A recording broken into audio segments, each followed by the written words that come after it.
I've thought a lot about how to sell people Outer Wilds without explaining why. Imagine Majora's Mask in space with no combat.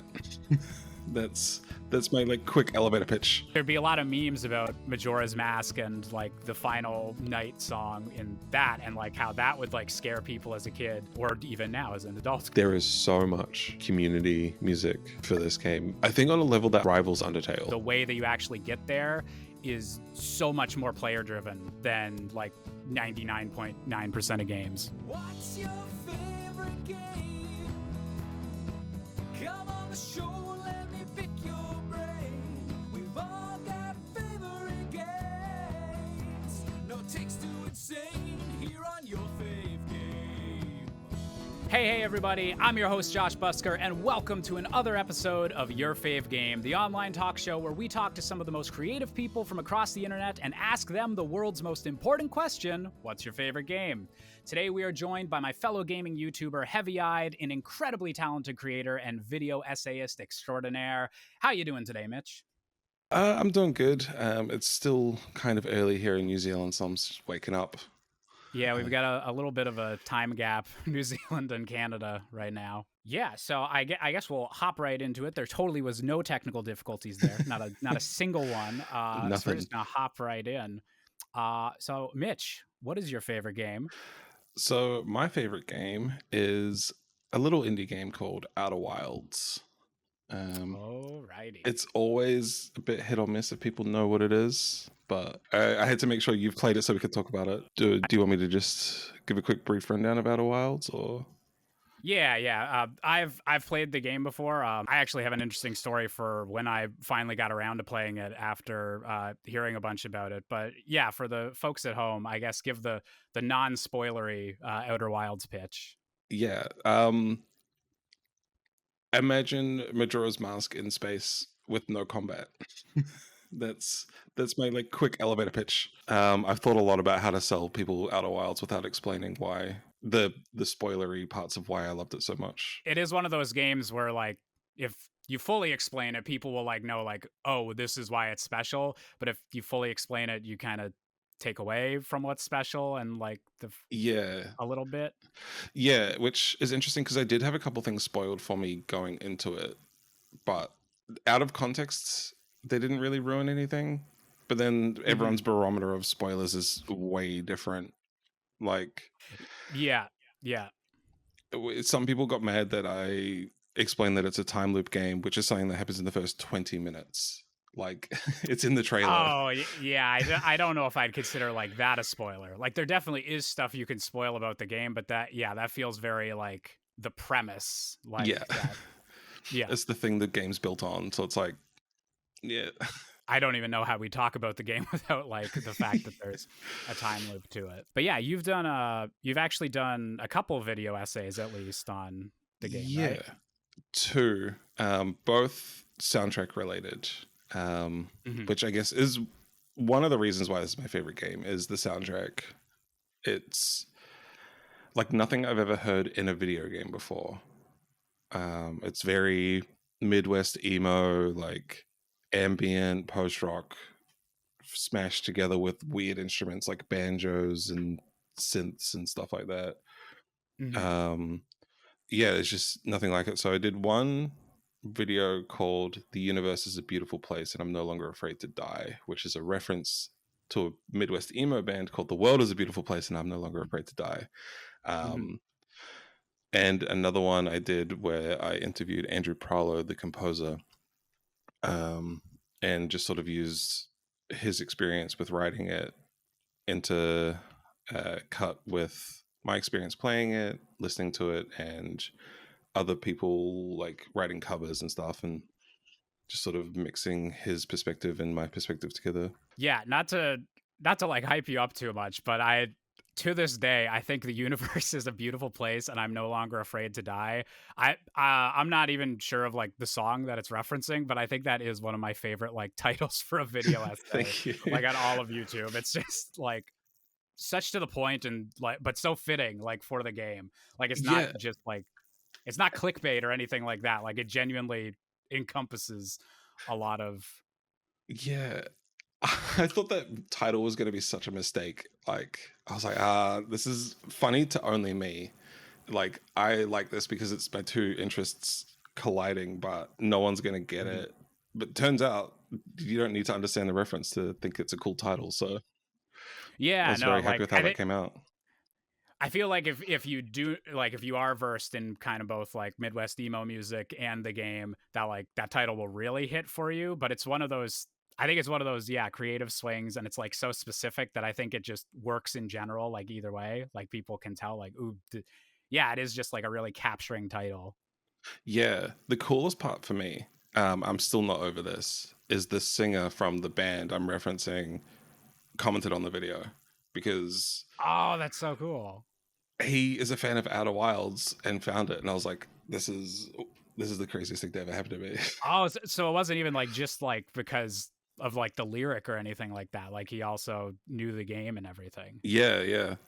So, Oh, and that's then he's super just cool. like, this is the weirdest thing I've seen. Like seeing his band name in the title bar was just like, whoa. And yeah, I want to frame that comment. Yeah. Like, it is the Put coolest thing that to ever happen to me. on your bedside table. Yeah. So with Outer Wilds, when was the first time that you kind of got to experience the game? Okay. My journey, I think a lot of people have a similar story where their journey with Outer Wilds is kind of weird, especially early on. So I actually got the game on release. Like, I say on release, it was like a week after it came out, but I guess it's release window. And I was going through like a really weird, anxious period in my life. And I was asking some friends, hey, what's a really good game to distract me from all the stuff going on? And they were all like, oh, you should play Outer Wilds. You should play Outer Wilds. You'd really like it. It made it so much worse. So I was like, I hate this game. Yeah. It's making me so anxious. So I put it down for years. And then, people like Rasputin and Jacob Geller all started putting out their videos. And I was like, maybe I should play this game, like give it another go. And I just sat there. This is one of the things I spoiled for myself. I just used to sit there listening to the soundtrack before I'd even played it. Okay, yeah. Because like the soundtrack is just the music I listen to anyway. So I was like, okay, I'll finally give it a go. And then during lockdown in Auckland of 2021, I think it was when I finally played it. So it was a good few years after it came out. And I'd just been sitting I bought it when it was an Epic Game exclusive. Like, Oh wow, it's been that sitting would on my be like computer right for a at long launch. time. Yeah. Yeah. So it's been sitting on my computer for a while. And then, yeah, once I started, I was like, yeah, this game's kind of cool. Like, I kind of get it. And then I made my first connection. So if you've played, I guess you would know what that means. And I just sat down for a week and just played it. I had nothing going on, just locked inside. So I was like, yep, let's just smash this game out. It feels like a very bingeable game. Like once that connection happens, and once you kind of like realize what the game's going for, or not even fully what the game's going for, but yeah, that initial connection, kind of like the possibilities of like, wait, what is this game doing? And then you just become committed to kind of figuring out that central mystery and all the mysteries around it. And yeah, whenever I actually, for my experience with the game, I decided to play it like right after a breakup. Oh, Was no. whenever I got the free time to do it. And it was one of those games. It wasn't like Undertale where everyone was talking about it, but it was like a lot of YouTubers I really respected, or just like people that I really appreciated their takes on games, were kind of like, just like, yeah, no, I can't tell you about this game, but play this game. It was one that I kept putting off. I never even like tried it. It was just like, I'll get around to that eventually. It sounds like just the people recommending it to me kind of gave it like that mystique, and was like, I need to be in the right headspace for this to like fully appreciate it. And you said you were kind of like anxious about getting around to playing it because people had hyped it up so much. And I feel like I got that with this game. I got that with finally watching Avatar: The Last Airbender, or something. Wow. You just keep hearing from people that like, this is amazing, this is gonna like, this changed my life, I'm sure it's gonna change your life. And so there's like that pressure of like, what if I don't like it? What if it just bounces off? Yeah. And that's like almost intimidating to go into. And then I had a big breakup. Relationship of a couple years ended. It was like, well, I've got a lot more free time. I'm gonna finally try to get my mind off things with this game. And it was both the perfect game for that, but also kind of existential in a way. And Yep. a very interesting game to play at like an interesting point in your life. And I feel like because of how like singular an experience it is, and like how that first playthrough is going to be completely different than like anytime you try to come back to the game, I feel like the game's like always going to be specifically tied to that, like that moment in time. Yeah, If that yeah. makes sense. Yeah, it totally makes sense, because I don't know how to explain it, if it's just a coincidence or this game brings out that in a lot of people, but most people I've talked to can tie it to a specific event in their life. Like, it's not just the time they played Outer Wilds, it's the time they played Outer Wilds and this was also happening. Yes. So like, you were going through a breakup, I was in lockdown, like other people had other stuff going on that they've told me about. I don't know what it is about this game that like draws people to it. Maybe it is just the existentialism and like just thinking all the time that you're like, this game helps me think, helps me process in a weird way, because there's just so much, I don't want to say downtime, but there kind of is a lot of downtime in that game where you're flying between planets. Yeah, there's a lot of time to think, and it's like a lot of that thinking time will be like on the specific puzzles of the game. But then with the amount of downtime, your mind kind of just wanders and can like make weird connections and like start thinking about your life a little bit. I don't know if that's like intended, like I don't know if the designers intended for that to be the case, but it kind of just, with the pace of the game, it kind of, you get to really soak in it and like the vibes. Yeah, especially you'll be floating through space on your ship and then suddenly the song Space starts playing, which is this really low like keyboard synth, and it has a couple high notes every now and then. And I don't know what it is about that song, but every time I hear it, I'm like, oh, it's time to think. Well, honestly, like anytime you do hear that, it's going to be in a situation where you're like figuring out which planet to go to next. You're figuring out, do I have the speed to like reach this planet on this orbit? Or just like, what even do I do next? Okay, I'm leaving like the Bramble Hearth.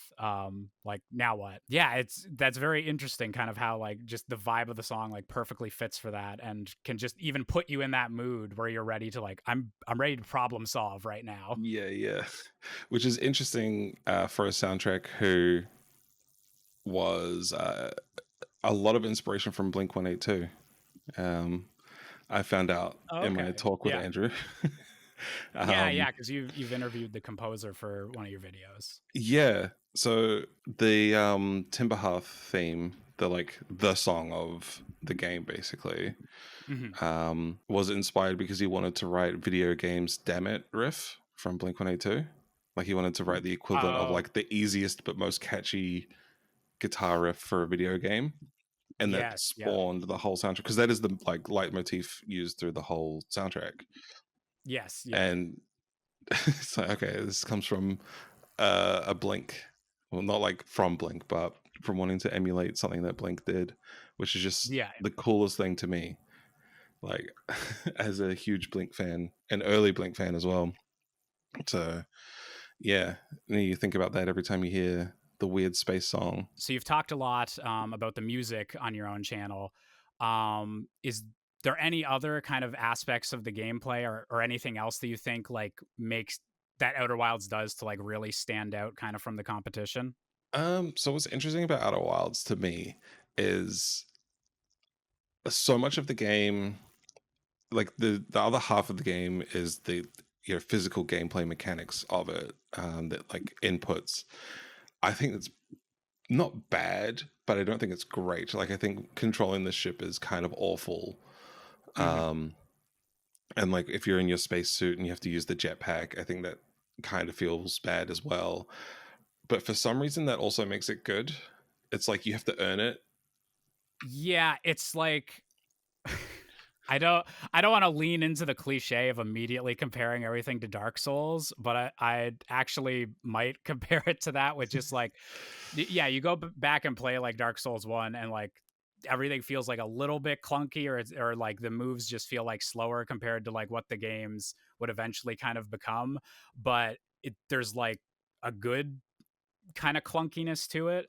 Like you Yeah. need to be sure of what you're doing and like kind of commit to these moves, but in a way that adds some of the power to it, if that Yeah. makes sense. Committing to it's a good way to put it, because if you scare yourself out of landing or trying to hit a planet, you will fail like immediately. But if you just commit, it's like it's teaching you that. It's like you got to commit, you just got to do it, which is Yeah. great. And the other part is just the way the whole game unfolds being determined by you is just like nothing I've really played before.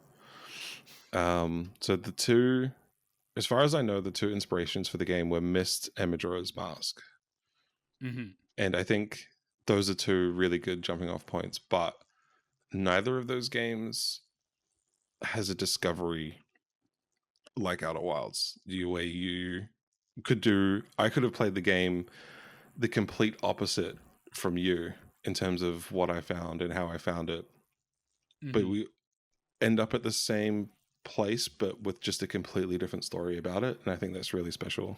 I can't even like begin to think about like how some of those connections and just like puzzle solutions, like how they planned that out, because there's so many different angles or like connections you can make, like just, and so many choices you're making from the very beginning. Like, what planet am I going to check out? Like, just even that small choice of like the second you like first take off, like that's going to influence your entire playthrough, because automatically like, oh, this planet becomes level 2, or like the second spot that I decided to check out, and like you get a couple of clues or like piece of information there, and then like my planet 2 might be entirely different from what your planet 2 was. Yep. And yeah, just the variety in like different ways. But as you said, yeah, it's not one of those games that has like a million different endings. They don't try to do a Mass Effect thing where like, oh, because you did that, made this choice or did this on this planet before the other, you get the red banjo ending during the finale. Like it still wraps to like a very solid and like singular kind of thematic point that people can interpret differently and have kind of different takeaways from it. But it's very much like the artist's vision, and like the game designers, like they have an end goal in mind that they want you to get to. It's just the way that you actually get there is so much more player driven than like 99.9% of games, I'd say. Yeah. It's kind of that Zelda 1 Breath of the Wild feeling of just like, all right, there you go. Go on. Have fun. If you didn't have the time loop mechanic, Outer Wilds would actually be like super daunting and overwhelming, having like the full like solar system to explore and just like figuring out like what actually do I do next. But having that constant, you're always going to go back to Timber Hearth, you're always going to have like same thing that like movies like Groundhog Day, where there's the couple things that are always going to repeat. He's always going to run into Ned Ryerson on his way down the street. I forget most of the character names in Groundhog Day, but there's those like classic time loop things that they kind of center you, and they give you like, okay, just one more cycle for tonight's play session.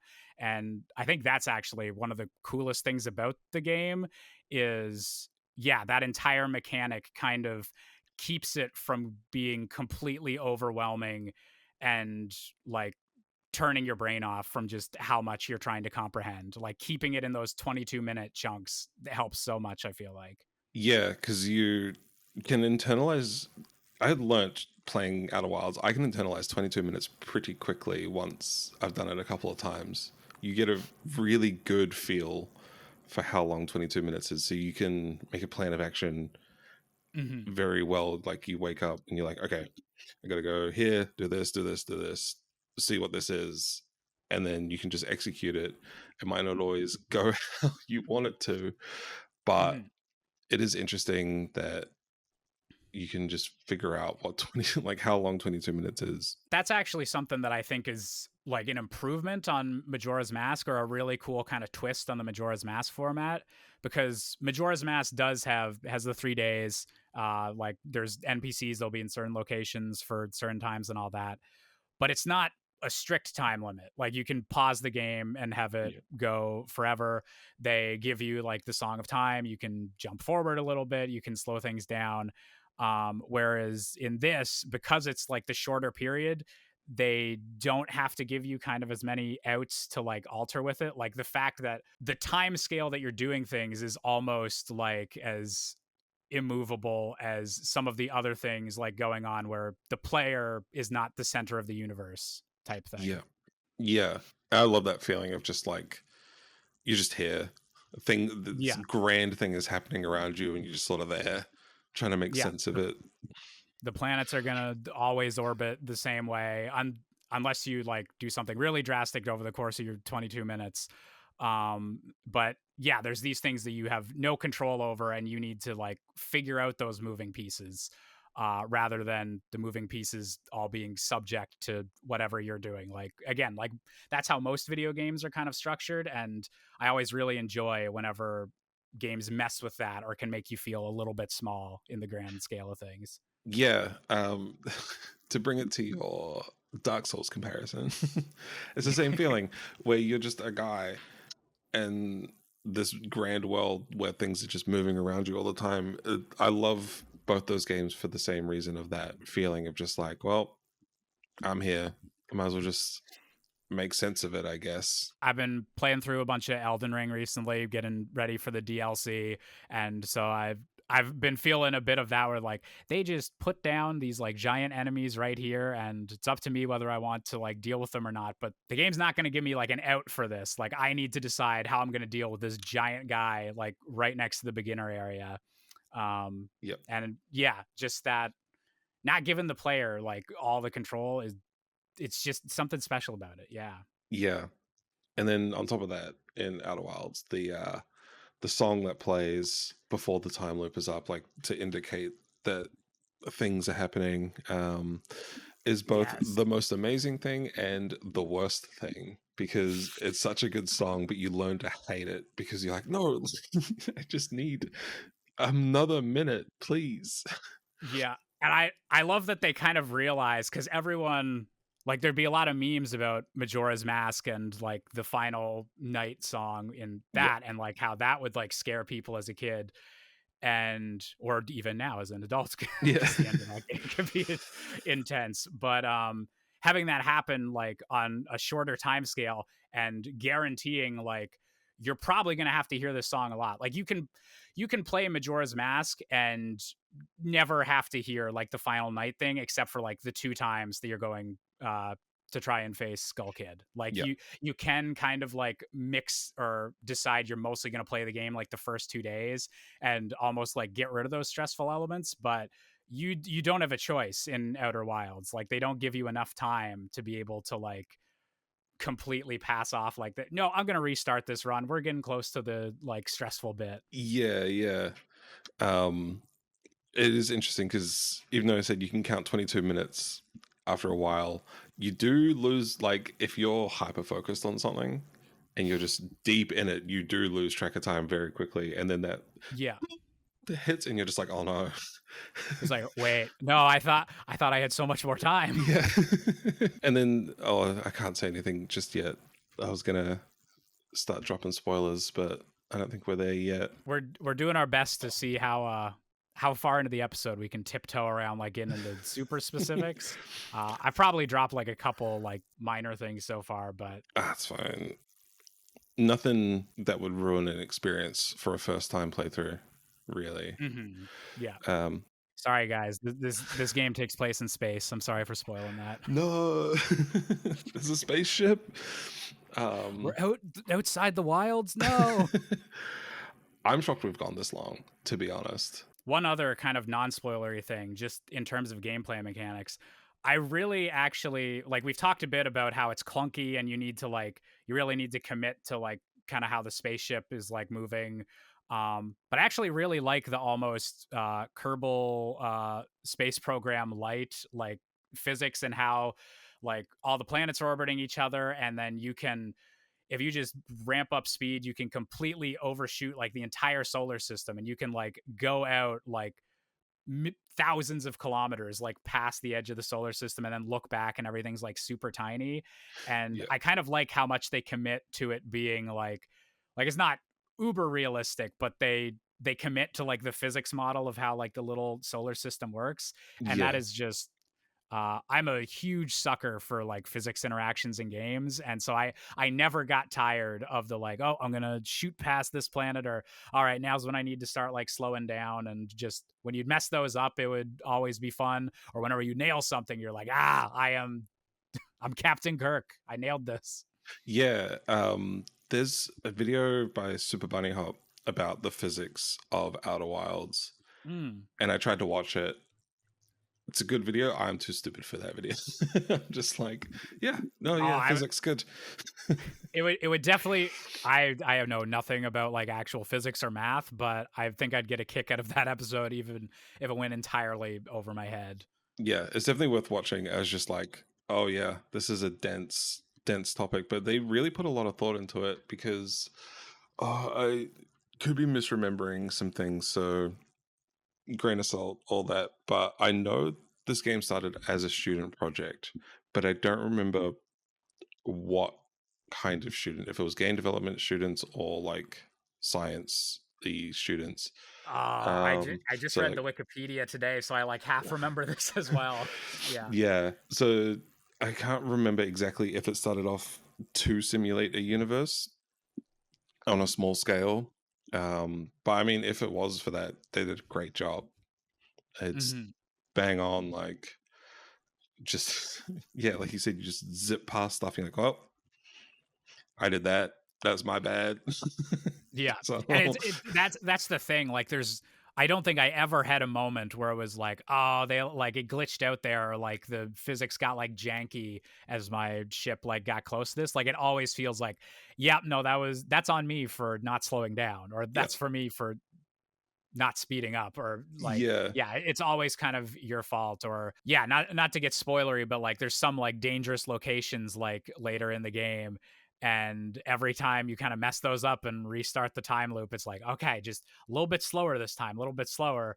But then whenever you go back, it's hard to keep that in your head whenever you're trying to maneuver a spaceship through like dangerous situations. Especially when they give you like so much, like you could spend just multiple cycles just blasting around and getting better with the spaceship. Like beauty of a time loop, you have infinite time to kind of deal with the rotation of the planets and everything. Funny you say that. I did do that, trying to get all the achievements in the game. Oh yes, yeah. I don't know if you've seen the achievement lists, but outside of the very obvious progression achievements, there's some spaceship related ones on landing in certain places. I spent a lot of time trying to do those, and that it took a long time. It took a few hours. Yeah, I didn't I don't know if I ever like looked up the list to like find ones to go for, but I know like I had like crashed into, I think there's one for crashing into a planet at full speed or something like that, and like the first time that happens and the little like achievement unlocks popped up on the Xbox, I was like, oh, okay, so they're keeping track of this stuff. That's great. Yeah, that was one I didn't have to achievement hunt. I just did it on accident as well. I was just like, what happens if I go real fast? just to see.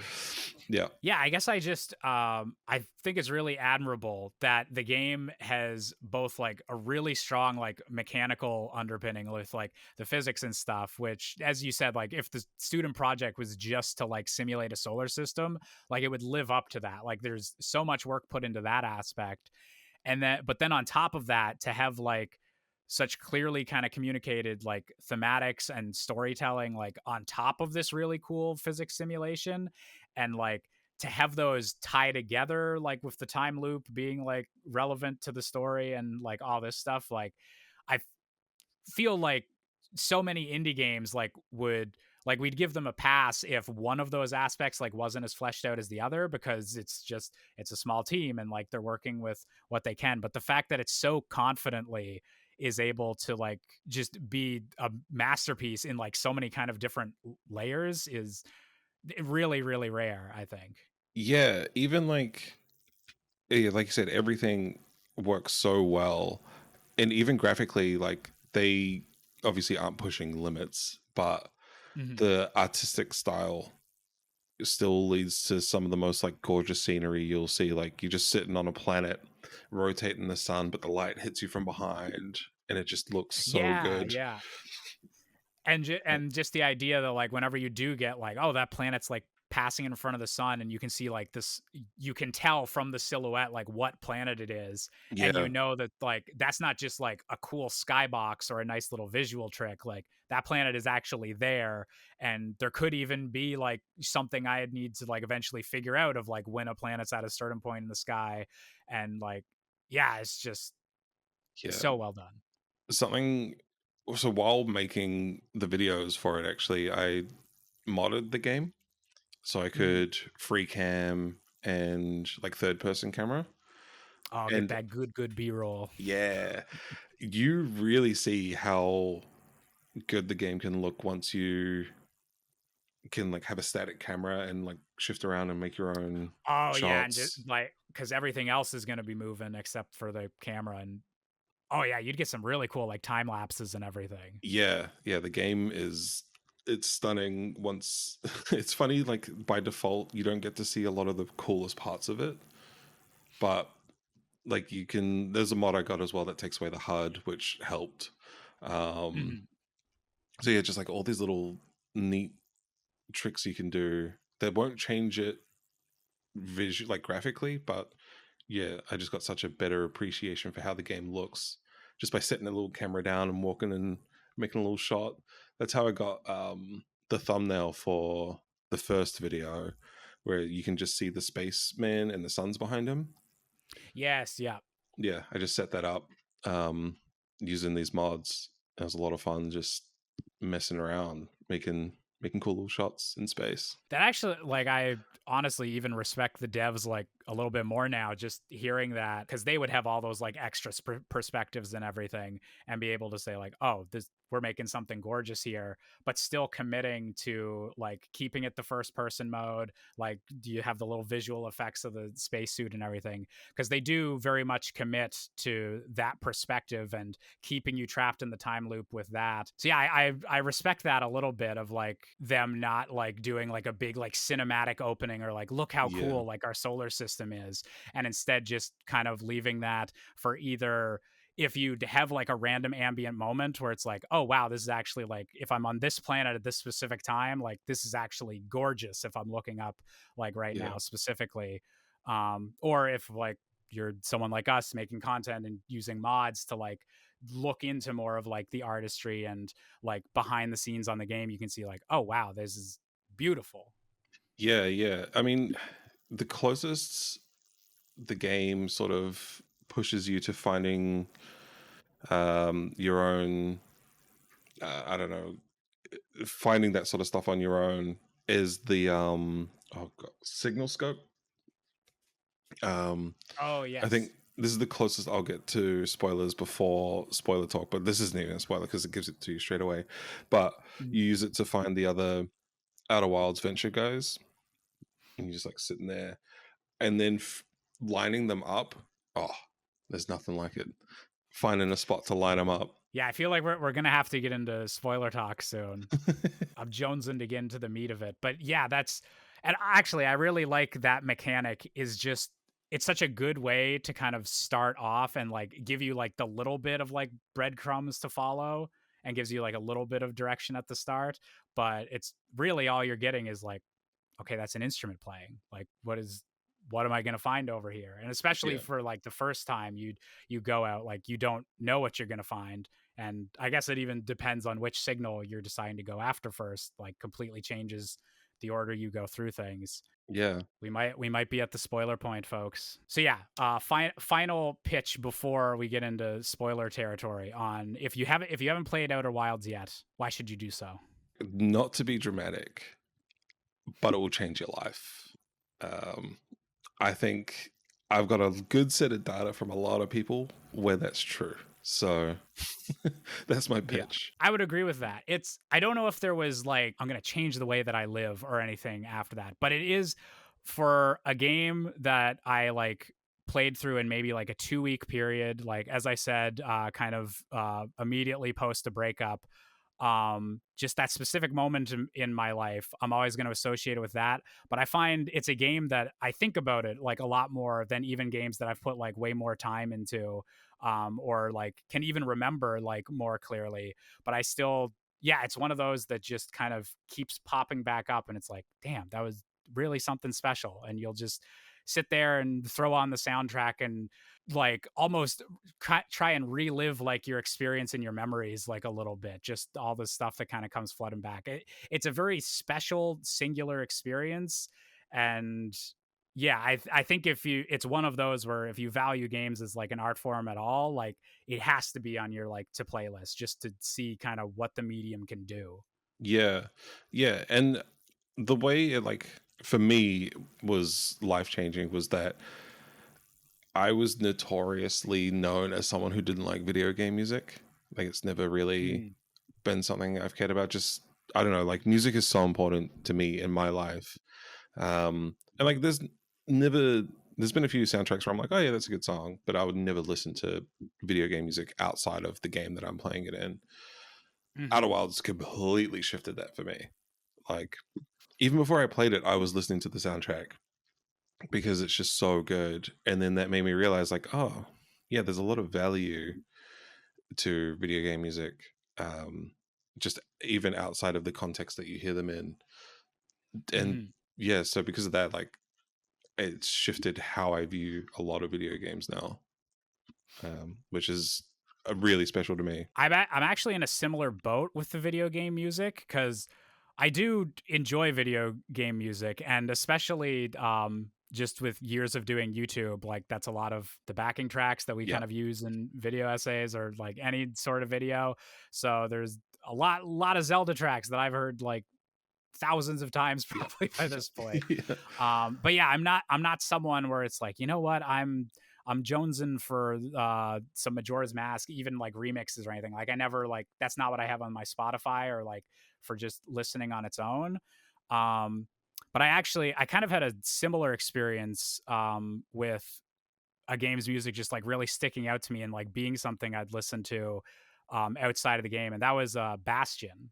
Oh yeah, good soundtrack. Both the music in general, but then the fact that they have, oh god, I can't even remember the names of the songs. It's been a little bit since I've listened to them, but they have like the two different vocal tracks from like the two different character perspectives that kind of keep popping up in the game. And then they have the third track that combines them both together, and like both the vocal lines are like interplay with each other. And as someone that also like is decently into musical theater, just that was the coolest way to do like a reprise, I forget how you pronounce that, but the coolest way to kind of bring a song back and give it like a new meaning. And I was like, holy shit, I've never seen a video game like kind of do this before. And Outer Wilds like also does some of that stuff where they have their motifs, and whenever stuff starts combining, it's like, oh wait, this song is actually like combines with this song, like are the same chords, and you didn't even realize that until they start kind of meshing things together. I love moments like that. Yeah, I'm with you. I also don't know how to say reprise or reprise. I don't know which one it is. And I am also a musician. Different American or European pronunciations or whatever. Yeah. People know what we're talking about. Yeah. So yeah, Outer Wilds, really great game. If you haven't played it yet, you should definitely check it out. It's one of those games where we've talked a little bit about its mechanics, but there's so much stuff to uncover that we don't want to spoil it if you haven't played it yet. Yep. But I guess if you need a little bit more convincing, or if you've played it before and just want to hear us like go and kind of nitty gritty on it, now we're going to get into some spoilery stuff. So if you want to remain unspoiled, mute the video and keep it playing for algorithm's sake. Yeah, there you go. Or just shut up. Whatever works for you. Now we're back in the same position, but where do we start with spoilers? Because there's just so much like. So here's the question: what was the first connection you made, or what was the first like, oh, this game? It was getting to Bristle Hollow, I can't remember the name of the lab, like the specific lab part that I found, but it referenced a lot of the Ash Twin stuff I had found previously. Mm. And I was like, oh no, this is all connected. Like, Yeah.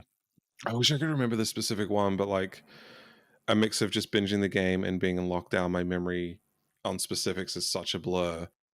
But I remember connecting those two planets and being like, oh, this is like, these aren't just little disconnected planets. Like, this was a whole thing going on here. Like, there's a whole reason why the sun is exploding. We can say that now. Yeah. I can finally say that. Whoopsie. That was the moment that I had to see how the other planets were connected. I just sit there and be like, what's going on Giant's Deep? Is that connected to anything else I found? And then you find those little discs and you put them in the pillars, and it shows you a different planet, what's going on at that different planet at that exact time. And you're like, oh shit, there is something going on at Giant's Deep. I need to go find it. And then you can't get down into the barrier. So you're like, okay, how the hell do I get down into the barrier? Once you find that one connection, you're just like, well, I gotta find everything else now. I feel like so many video games train you to like, this area is reserved for these side quests, and like this group of people were native to this planet. Like, so many games where, okay, now I'm on the water planet, I'm dealing with the water planet people's problems, and there might be like, maybe I need to take one item from a water planet to like somewhere else, but everything like is usually pretty contained, even if it's just for the sake of like loading zones. Yeah. Or like, we don't have this stuff in. But the way Outer Wilds works is everything's always going. And I feel like there's multiple moments in the game where you keep kind of getting surprised by like, oh yeah, that is still going on. Oh, this planet is still orbiting, and I should take that into account. That actually changes what I was thinking about this mechanic. And you'll have that initial realization of like, I should keep this in mind, but then something even bigger will happen. The huge one for me is the what are they called? The disappearing moon rocks. Obsidian or quantum, is it quantum stones? quantum, yeah. Yeah. Or because it's the quantum moon. yes, the quantum moon. I feel like there's a term for the I can't remember the name of the rocks though. the specific material. Oh no. But yeah, the realization of, because you come across those rocks and you know something funky is going on with them, but you don't know how or like what's triggering them. You just know that sometimes when I turn around, they're there, sometimes they're not.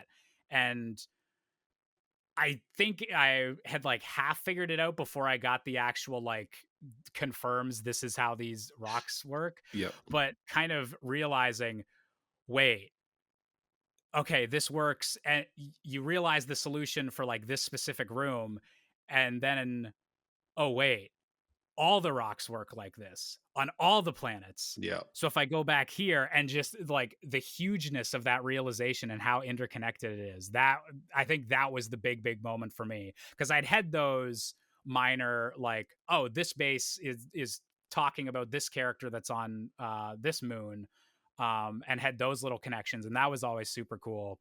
But the realization of the quantum moon stuff, or more so because you figure out the quantum like rocks or whatever they're called, and then you kind of get hints that there's a full moon that operates like that, but you're not quite sure like, wait, how do I get on that moon without like looking at it or not looking at it type thing. It adds that additional layer to it. It just one of my favorite video game puzzles, like literally ever. Yeah, that was a really good one. Like getting to the experiment lab, I guess, on Giant's Deep, where it teaches you like you're in this area and you cannot leave until either the sun explodes or you figure this out. And it just forces you to. I had to dig deep. I remember digging deep for that puzzle because I had not used the camera at all, really. Oh, I was like, yes. what's the point of this camera? Like, this is stupid. It doesn't really take it like do much. So I was like, do you use it when you're landing to see if it's safe to land? Like, you send it down. I was like, this sucks. This is stupid. Yeah. And then I got stuck in that puzzle, and I was like, how do I observe something I can't see? And then I was just fiddling around, and the camera came out, and I was like, oh my god, the camera. Such a cool idea. And I also love that, again, most video games have kind of trained us like camera modes are like a default in a lot of Yeah. games now. And so a game could totally get away with having a camera item that's just there to like do the silly selfie thing of your four-eyed alien, or Yeah. like take a picture of like this planet and share it on your social media. But the fact that it has a deliberate gameplay use that they're not going to outright explain to you, you just kind of have to figure out with like the rules of logic and like physics, Yeah. is super cool.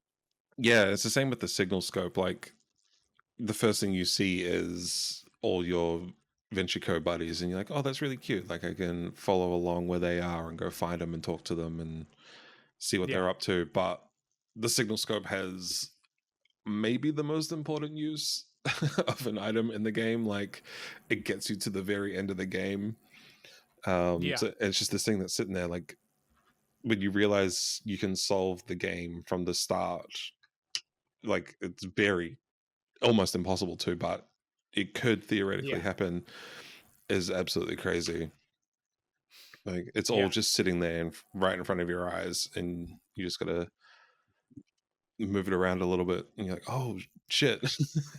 Yeah, there's not actually like a mechanical thing of like, well, you need to take pictures of all of the dudes before you can unlock the final door. Like, it's all just a knowledge like kind of barrier in your mind, and just figuring out how that world like kind of interacts. We've made the Majora's Mask reference a lot, but it kind of is like a full video game version of like the cafes like side quest in Majora's Mask, because so much of that is figuring out like, where do I have to be like on this like day, like to get this letter to Cafe or Anju or anything like that. And obviously it's a lot more structured because of like N64 limitations, and everyone's walking through loading zones and everything like that. But a lot of that side quest is just like figuring out who wants what at what time. Yep. And then you mess it up, I've got to start again. Yeah. No, that's a really good point. I never thought about the couple's mask as the more distilled Majora's Mask version of it, but that is like dead on. Especially down to some of the puzzles in that. Oh yeah, because you can only like for that quest to get like the sun mask or the couple's mask at the end, like you need to break into the hideout like during the night of the third day. And I'd say that's comparable to, now that we're in spoiler mode, there's like those space stations that are right on the edge of the sun, and like you can only, I guess this is kind of the reverse. You can only get to those space stations like early on before the sun like expands and eats them up.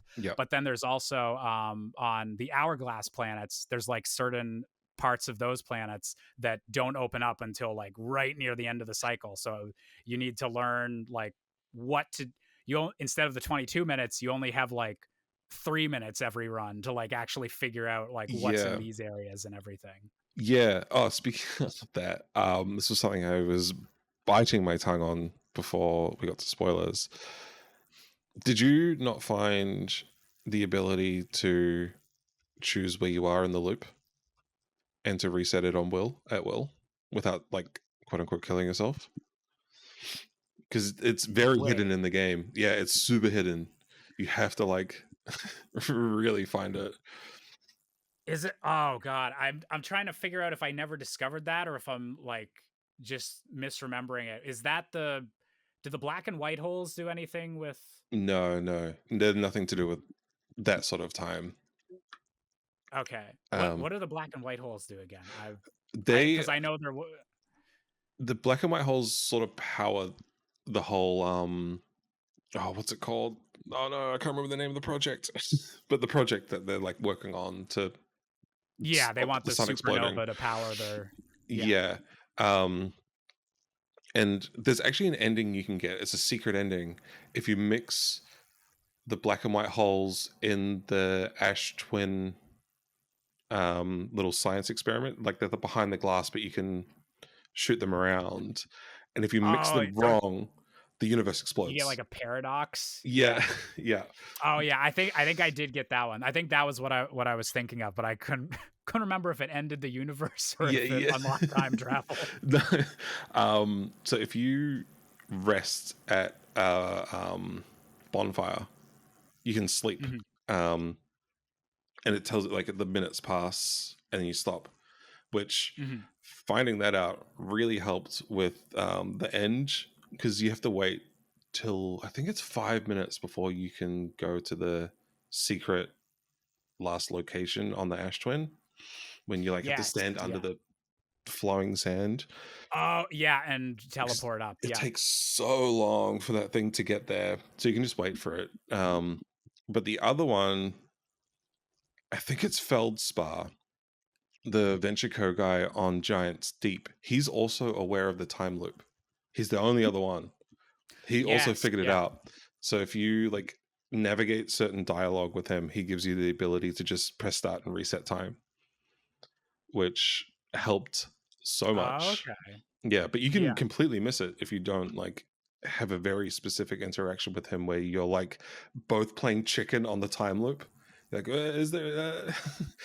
And he's the only other one that gets it. I like that it's actually interacting with the characters, because most of the game you're not unlocking like a new ability or anything like that. So it'd be weird if like, oh well, if you go to the Bramble place and check out behind this anglerfish, there's a secret ocarina that lets you reset time or anything. Like if they gave you an item that would feel like it's kind of like almost breaking the rules of the game, but actually having it just be the one other dude in the time loop, I like that still like thematically works. I think I knew about the sitting at a bonfire and having that pass time a little bit faster, but Feldspar having that, I don't know if I discovered that. I actually didn't discover it on my first playthrough.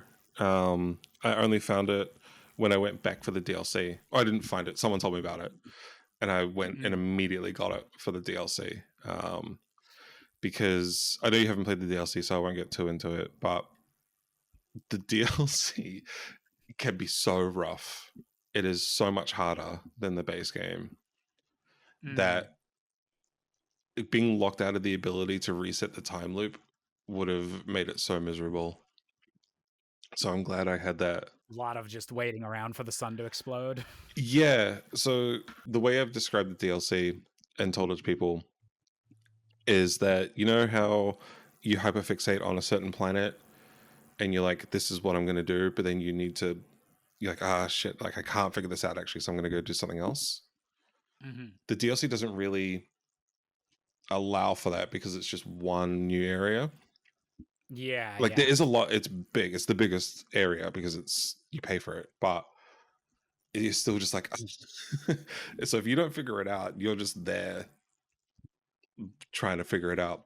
So the DLC is a lot harder for that reason alone, I think. Because the game gives you all that freedom of, if you can't quite figure out like where this specific is it the Nonai or it's like, I don't know how to pronounce it. It's like Nomai or Namai. I don't know.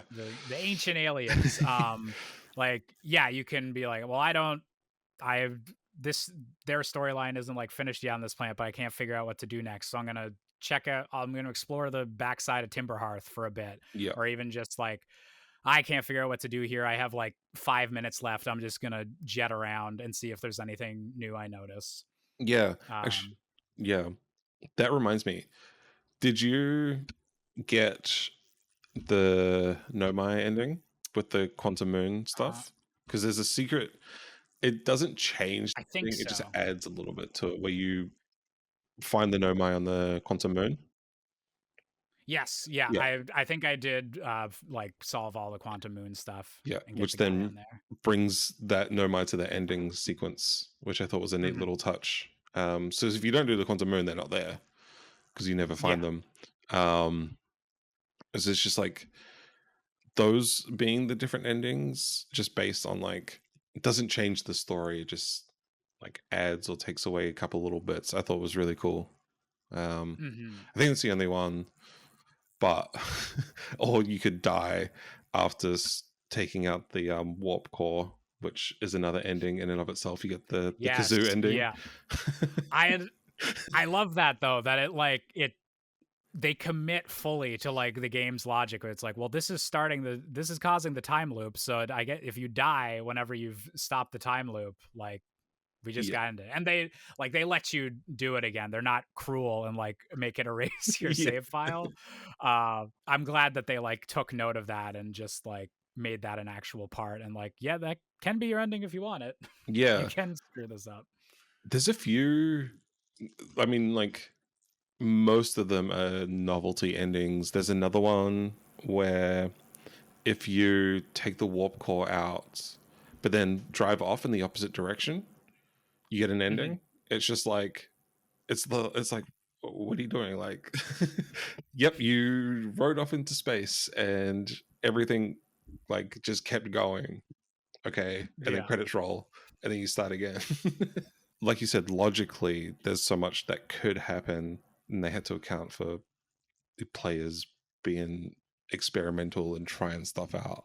So like, oh, well, if they take the warp core and just drive off in the other direction, we have to account for that. So here's an ending because the time won't reset. I feel bad that I keep saying like most other games would have just done this, but like it feels like the choice that a lot of people would have made was like, well, we don't want them breaking the time loop, the central mechanic of the game. So this last little bit is going to be like on rails or like a lot more kind of linear and like where you just have to walk through the end of the story type thing. Yeah. Like I could see so many games just deciding to do that and simplify. And it's like, okay, you had all your fun, but now we got to kind of make things more linear for the ending. But I like that they commit to keeping all the kind of rules they've set in place and the openness, and you're not the most important thing. You can fuck up and ruin this time loop that's been ongoing for like billions of years. Yeah, it's quite funny, and it is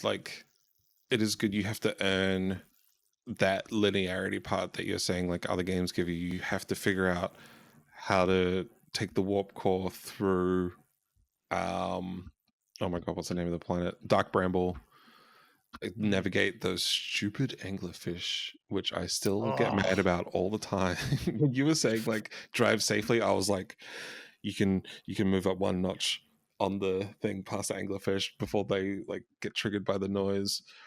That sequence took me so long to get through, but you get through that. Yeah, I remember that part was, like I said, like there was never a moment of like, oh, this is janky or like the physics aren't working. But that was like the main like, okay, I guess a little slower next time, or I guess the angle wasn't quite right. And it's actually kind of crazy how impactful like having enemies show up like only in the last 20% of your game. Is there any like, I don't know if there's any like other things that want to kill you other than those anglerfish? No, other than like your ship like by your own hand, and terrain falling. I don't think there's other ways you can die. Like you can get like crushed when like sand is like filling up one of those places. Like there's a lot like environmental hazards. Yeah. But there's something really freaky about, okay, there's nothing like actually dangerous out here in space trying to get me. And then all of a sudden there actually is one area where there's these big things that want to get you. It's so impactful to like kind of hold off on that or have it like resigned to just one specific area. I think that's really cool. Yeah. I do remember that scaring the absolute shit out of me the first time I saw them, because I guess the way like it's kind of a fake out, you only see anglerfish skeletons, so I guess there's this like assumption that they're extinct now, because you just don't see them, so you're like, oh, okay. And you think that's just part of that world. It's like, oh, this is the dead fish world, and then you find out it's not just dead fish. And then you have to find, I thought this is one of my favorite like puzzles, not for like its complexity, but just the way they deliver it, is that you have to find the kids' game. The way they play their game is the way you get past the anglerfish. It's like, oh, we move Yes. slowly, you can't be heard.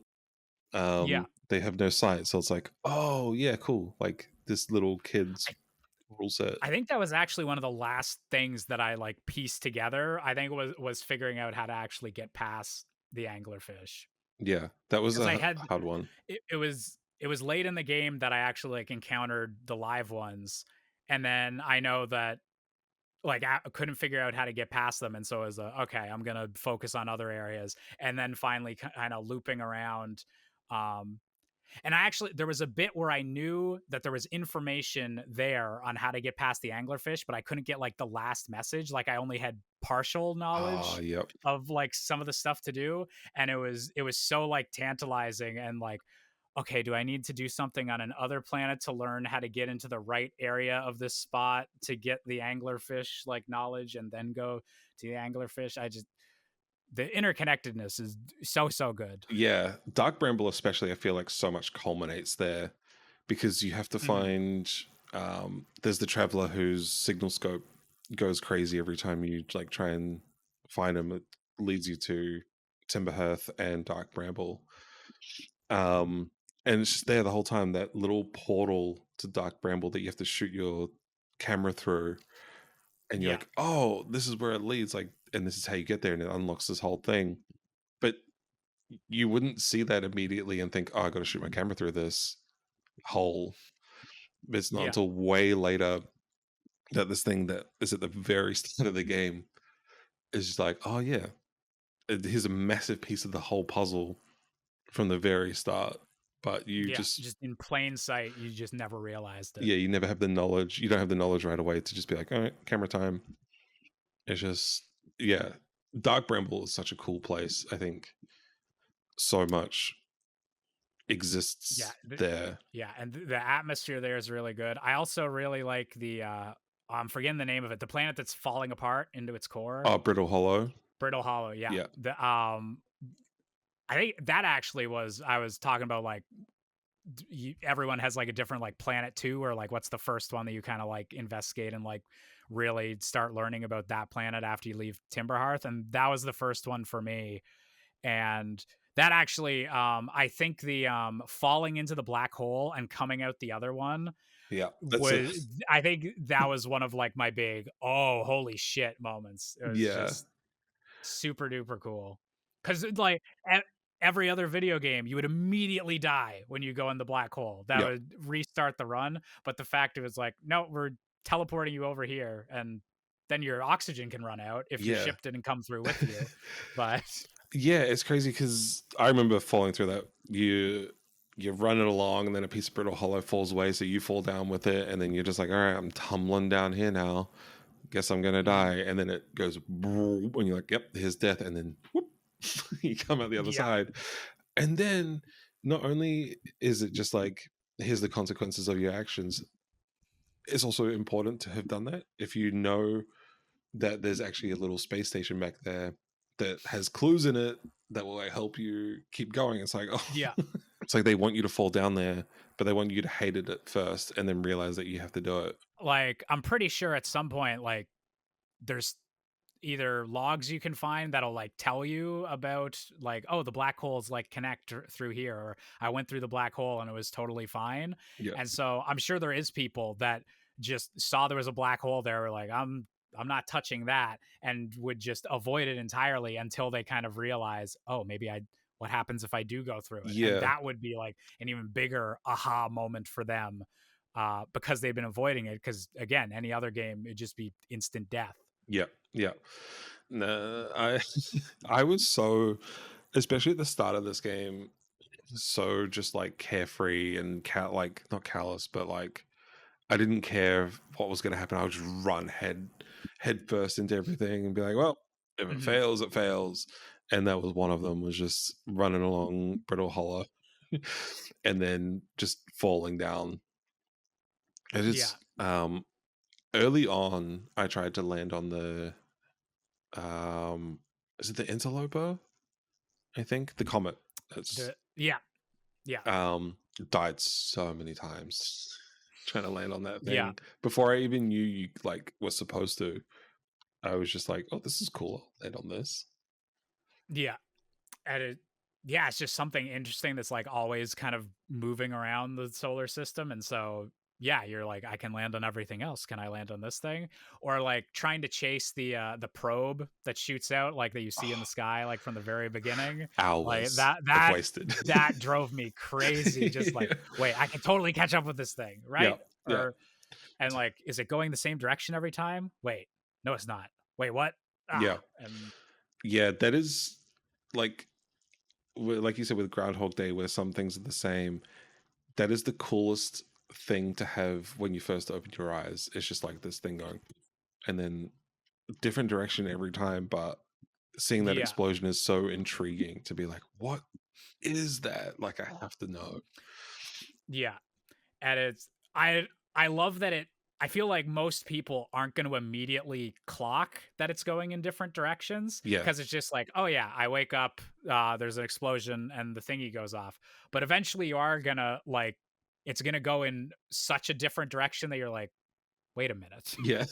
and then it winds up being like actually super story relevant that it is doing something different each time in the time loop. And Yeah. like is the reason for the time loop. Yeah, it's as wild how such a small detail can mess with you like that, because there's a couple, I don't want to say similar things, but crazy time loop things in the DLC, and I almost spoiled them, so I'm glad I caught myself there. Yeah, no, I really need to play the DLC, but now it's also because I was saying before that I was like intimidated going into the original game because it was like, oh, this has been hyped up so much. But now with the DLC, I'm like, I enjoyed the original game so much. I need to save the DLC for like a special time because I can also only experience that one once. Yeah, I think that's a good idea. I'll give you a quick sell. And this isn't a spoiler because the game actually warns you about this when you first buy the DLC.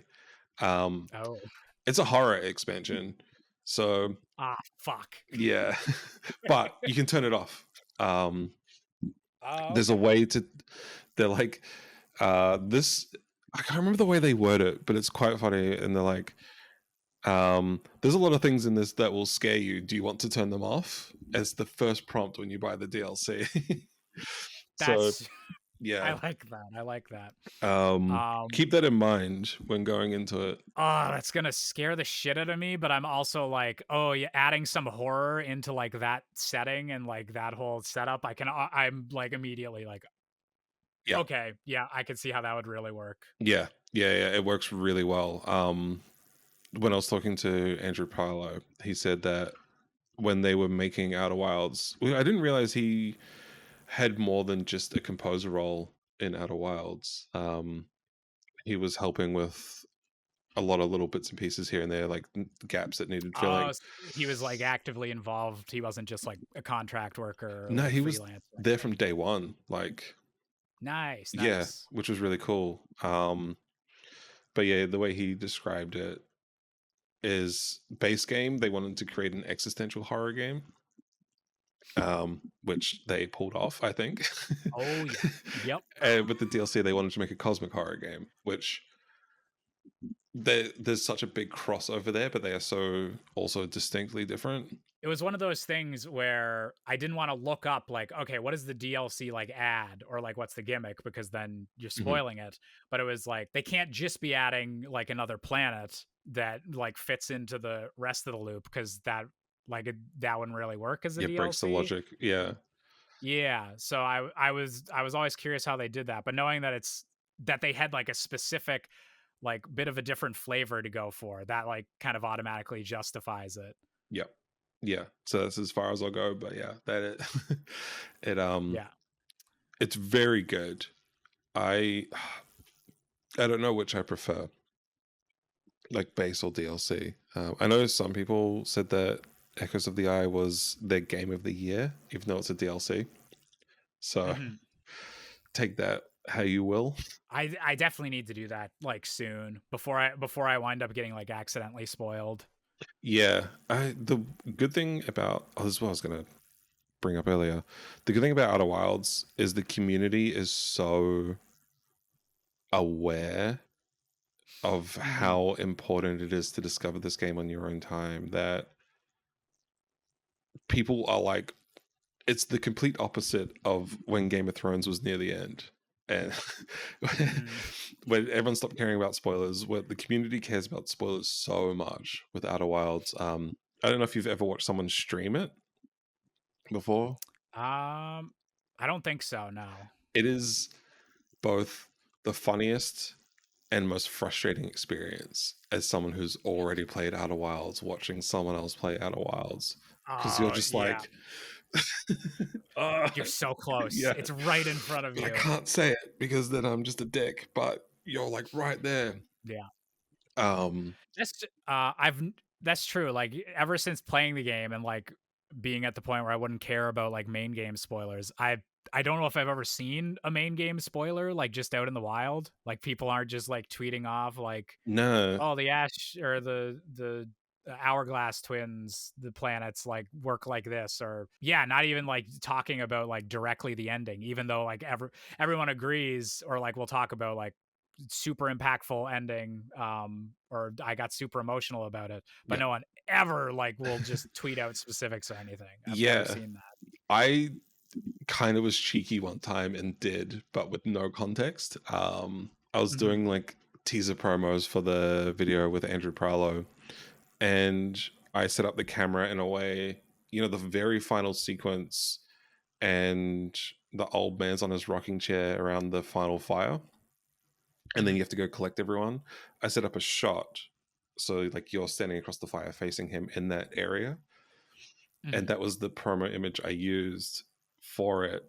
But unless you know that that's the end, it's not a spoiler. But I was like, so many people who Yeah, haven't no, played Outer that's Wilds have just seen the ending. yeah.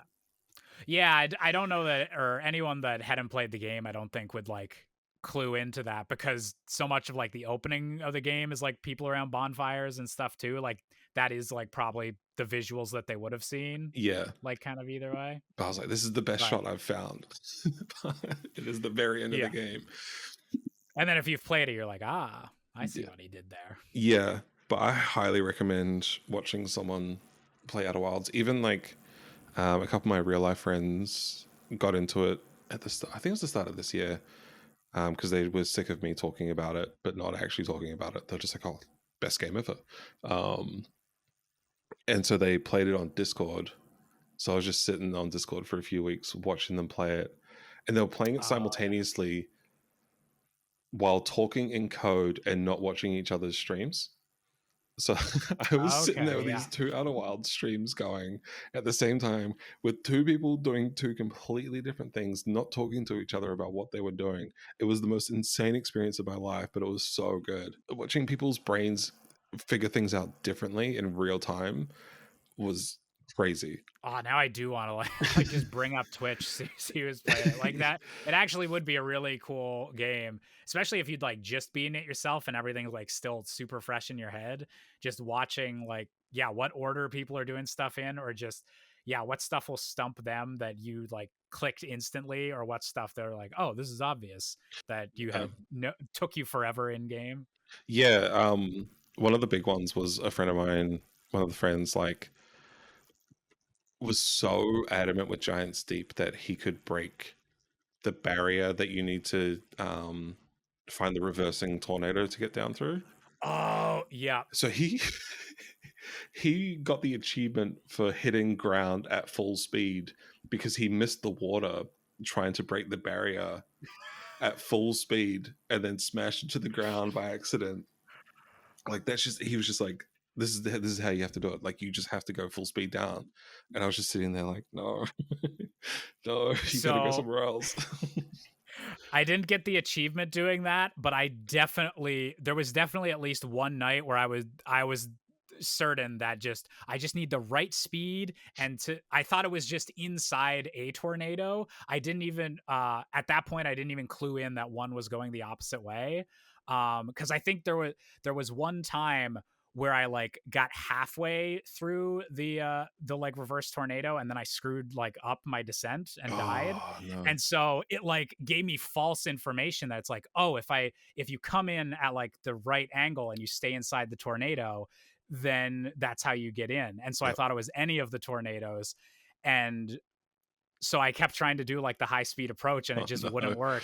And then eventually, I think I like took a bit away from there, and then like found out the information that's like, oh, there's one specific tornado that does this, and that was the biggest like, oh, I misled myself entirely. Yeah, I had a few of those. I can't remember them off the top of my head now, but I remember like just running at things, being like, "No, this is how you do it. This is how you do it."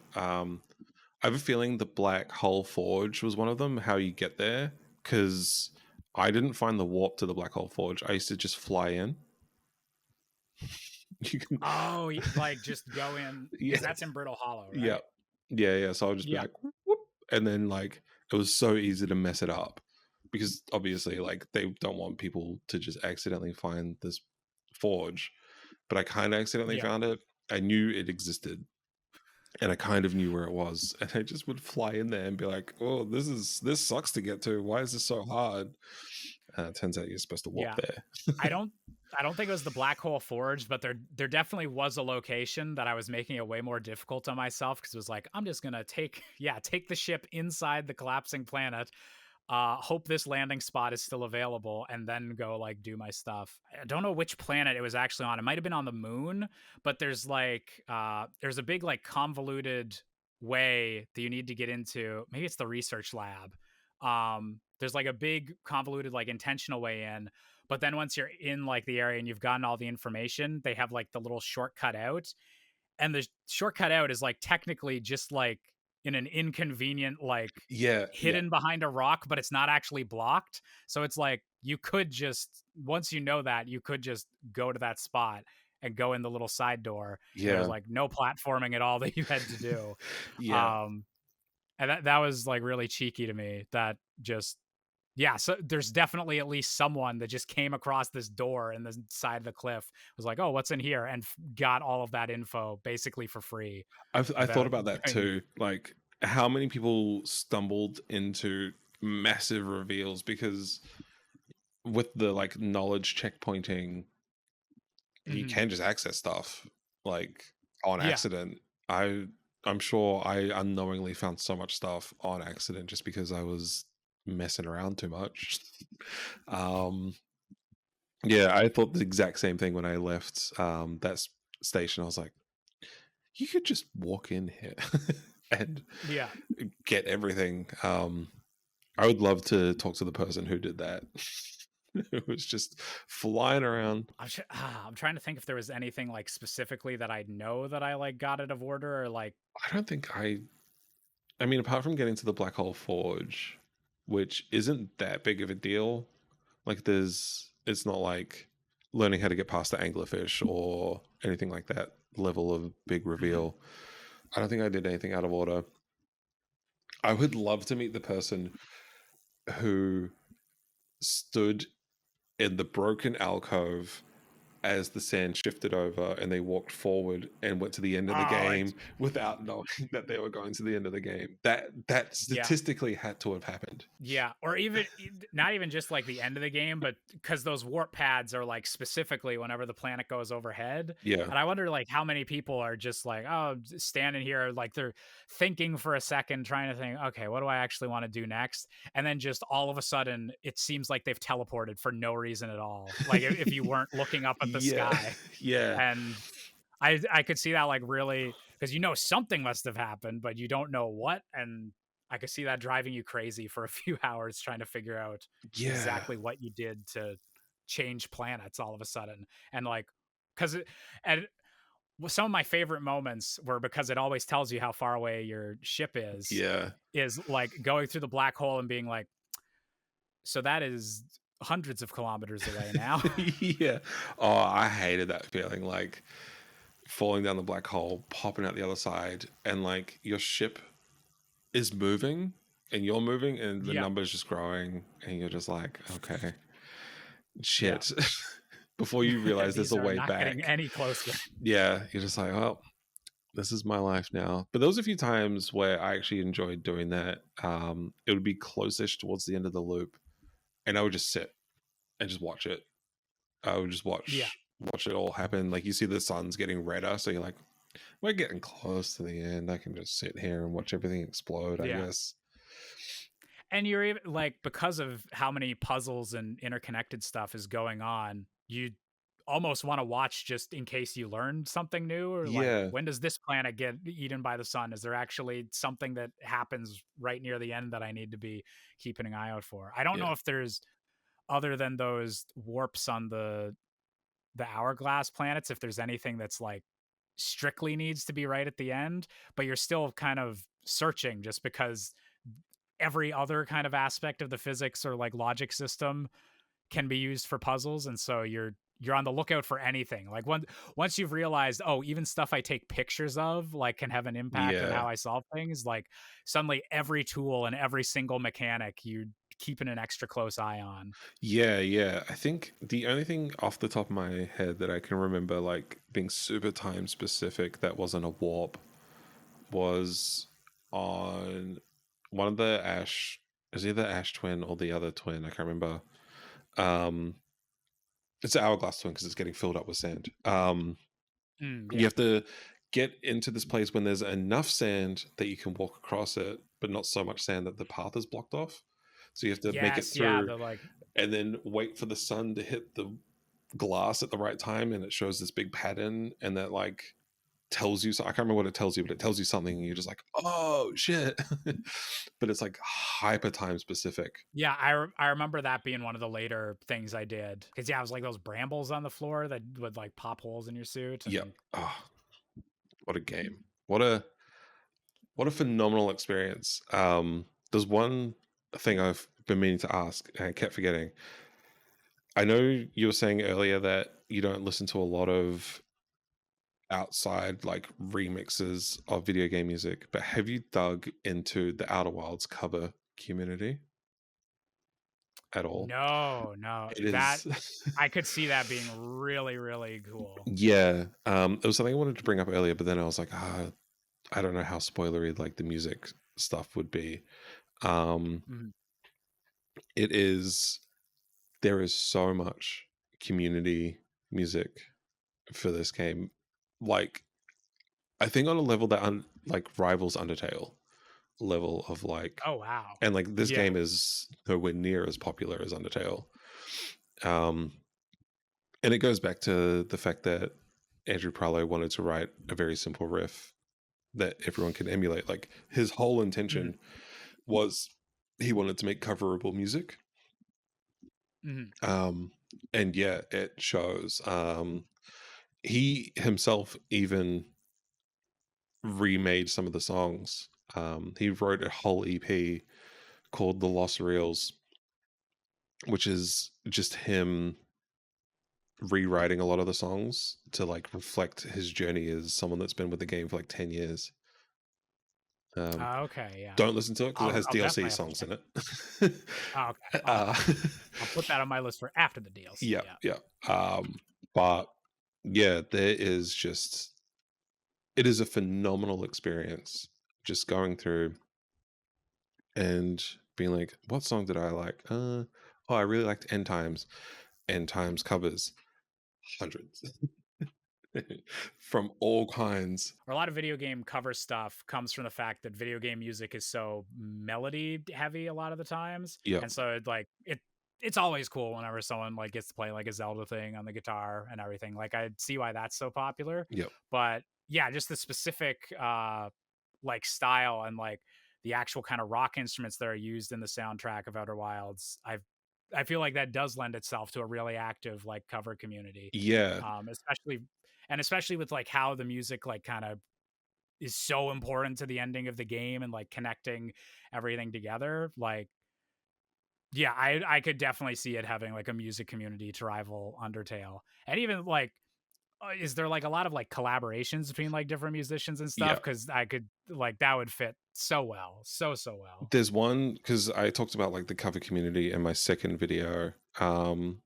and there was one video I showed off, which is a collaboration, I think, of like 15 different musicians from the Outer Wilds subreddit.